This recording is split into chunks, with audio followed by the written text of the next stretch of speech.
ইন্ডিয়ায় একটা স্কুলের যে ফ্যাসিলিটিস আছে তা আমাদের ন্যাশনাল টিমের ফ্যাসিলিটিস নাই। বাংলাদেশ ভালো খেলে, বাট আরও ভালো খেলার অপরচুনিটি ছিল, ভালো খেলতে পারতো। বাংলাদেশে সবই সম্ভব হয়, যদি আপনি অপরচুনিটি থাকে তাহলে অবশ্যই ন্যাশনাল টিমে আবার খেলতে পারবেন। দীর্ঘদিন আপনি বাংলাদেশ টিমে খেলেছেন, আপনি যখন বাংলাদেশ টিমে খেলেছিলেন বাংলাদেশ টিমের হাইটটা অনেক ভালো ছিল, কিন্তু রিসেন্ট টাইমে বাংলাদেশের টিমের পারফরমেন্সটা এত বেশি ভালো না। আসলে নতুন ক্যাপ্টেন লিটন কুমার দাস, আপনার কি প্রত্যাশা থাকবে? ভাই দেখেন, আমার কাছে যেটা মনে হয় সেটা হচ্ছে যে আপনি যদি ওইভাবে চিন্তা করেন, আমি বলবো যে ইন্ডিয়ায় একটা স্কুলের যে ফ্যাসিলিটিস আছে তা আমাদের ন্যাশনাল টিমের ফ্যাসিলিটিস নাই।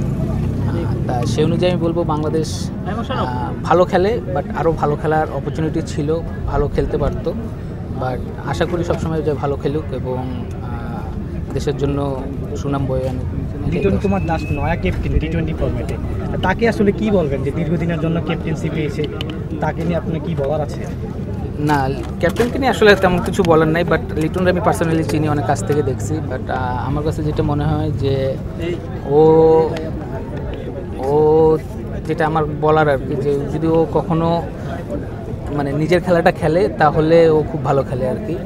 বাট জানি না কেন ওর কাছে আমার মানে ব্যক্তিগত আমার অনেক এক্সপেকটেশন, যে ওর কাছে আমি ব্যক্তিগতভাবে অনেক কিছু আশা করি, কারণ ও যে টাইপের প্লেয়ার, ওর আরও ন্যাশনাল টিমে আরও অনেক কিছু দেওয়ার আছে। আসিফ ভাই, আপনার ক্রিকেটে অনেক ফ্যান আছে, আসলে এখনো সবাই চায় আপনি জাতীয় দলে খেলুন। আপনার কাছে কি মনে হচ্ছে, আপনি কি মানে কামব্যাক করতে পারবেন কিনা? ভাই বাংলাদেশে সবই সম্ভব হয়, এটা হচ্ছে যে মেন কথা হচ্ছে যে যদি আপনি অপরচুনিটি থাকে তাহলে অবশ্যই ন্যাশনাল টিমে আবার খেলতে পারবেন। কারণ এখন আমি ইনশাল্লাহ সামনে আবার বিপিএল খেলবো, প্রিমিয়ার লিগ খেলবো। ন্যাশনাল টিমে তো আর বললে তো হবে না, আমাকে পারফর্ম করে খেলতে হবে। সো চেষ্টা করবো পারফর্ম করে আবার ঢোকার। এই যে ভাই মিলন মেলা দেখলেন আজকে, কখনো কি ক্রিকেটারদের সাথে এরকম সেলিব্রিটিদের একটা ম্যাচ আমরা দেখতে পারবো বা কোনো টুর্নামেন্ট? জানি না ভাই, হইলে ভালো হবে, খারাপ হবে না। বাট এটা দিয়ে কী বলবো আর কি, যদি হয় তাহলে ভালো হবে, আশা করি কখনো হবে আর কি। মিডিয়া জগতে আর ক্রিকেটারদের নিয়ে একটা ম্যাচ। নাসির ভাই, শেখ মেহেদীকে ভাইস ক্যাপ্টেন করা হয়েছে, তাকে নিয়ে কি বলবেন? মানে ইয়াংস্টারকে ভাইস ক্যাপ্টেন করা আসলে কতটুকু ভালো হয়েছে, এবং তার যদি নেগেটিভ সাইড থাকে সেটা বলবেন। এবং বাংলাদেশ ক্রিকেটে যারা ক্যাপ্টেন হয় তারা তাদের পারফরমেন্স অনেকটা তলানিতে চলে যায়, পারফরমেন্স এমনিতে মানে আমাদের ভালো ছিল না। এই ক্যাপ্টেন্সি পাওয়াটা তার কি আর কি নেগেটিভভাবে নিয়ে যাবে কিনা?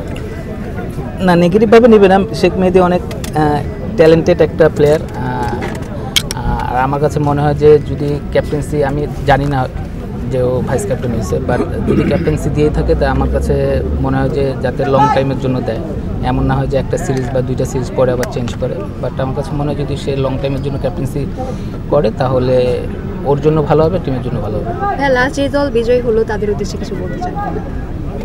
বিজয় হয়েছে রাজভাইয়ের দল, যতটুকু আমি জানি। আর রাজভাইয়ের সাথে আমার খুব ভালো একটা রিলেশন আছে, সম্পর্ক আছে। তা অবশ্যই তাদেরকে কংগ্রেচুলেশন জানাবো। এবং কি বলবো, ভালো লাগতেছে, কারণ সেলিব্রিটি আসলে এখানে যারা খেলতেছে তারা আমার অনেকটাই চিনি এবং অনেকেই আমার ফ্রেন্ড হয়। তো তাদের খেলা দেখতে আসছি, হয়তো আগে আসার কথা ছিল বাট আসিনি। অবশ্যই খুব ভালো লাগতেছে, ক্রিকেট যেহেতু আমি খেলি এবং ক্রিকেট খেলা দেখতে উপভোগ করি সবসময়, এবং অবশ্যই ভালো লাগতেছে। ক্রিকেটে প্রতিটা ব্যাচে সেলিব্রিটিরা বলেছে আপনি ফেভারিট প্লেয়ার, বা এগুলো হচ্ছে টি স্পোর্টে আমরা দেখছি প্রচারণা হচ্ছে, এগুলো শুনে আসলে কেমন লাগছে? এত তো তারকার পছন্দের মানুষ আপনি। না, অবশ্যই ভালো লাগে আসলে। এখন পছন্দ হয়তো বা করে, বাট মানে কি বলবো, আমি দেখি না হয়তো বা কে বলছে না বলছে, বাট অবশ্যই ভালো লাগে যখন আপনার প্রশংসা কেউ করবে অথবা মাঠে বসে খেলা দেখলেন, তারকাদের শেষ পর্যন্ত ছিলেন আসলে ট্রফি দেওয়া পর্যন্ত, এটা কেমন লাগলো? তাদের খেলা কেমন লাগলো একটু যদি বলতেন সামনে? না, অবশ্যই ক্রিকেট খেলা তো মনে করেন যে এটা তো প্রফেশনাল না, তো অবশ্যই ভালো লাগলো। আর যেটা মনে হলো যে আরেকটু অর্গানাইজ হলে আরেকটু ভালো হতো। বসুন্ধরার এই মাঠটা কেমন লেগেছে আপনার কাছে? না, অবশ্যই বসুন্ধরা মাঠ তো অবশ্যই সবসময় ভালো লাগে। আমি প্রথম আসলাম, আমি আশা করিনি যে মাঠ এরকম এত সুন্দর হবে। অবশ্যই এই মাঠে আমরা আশা করবো যে আমরা ঢাকা প্রিমিয়ার লিগ খেলবো। ভাই, বসুন্ধরা সবসময় ক্রীড়া জগৎকে নিয়ে যাওয়ার জন্য কাজ করে, এই দৃষ্টিকোণটা কেমন লাগে? না, বসুন্ধরা তো সবসময় মানে ক্রিকেটের সাথে থাকে, ফুটবলের মানে সব কিছুর সাথেই থাকে মানে ক্রিকেট জগতে। তো বসুন্ধরাকে নিয়ে আসলে বলার কিছু নেই, এবং ওদের কাছে আমাদের অনেক এক্সপেকটেশন আছে যে ওরা বাংলাদেশের ক্রিকেটে চাইলে অনেক কিছু দিতে পারবে। যেরকম এখন সুন্দর ইনডোর করছে, স্টেডিয়াম করতেছে, তো আশা করি যে এখান থেকে অনেক অনেক ভালো ভালো প্লেয়ার বের হয়ে আসবে।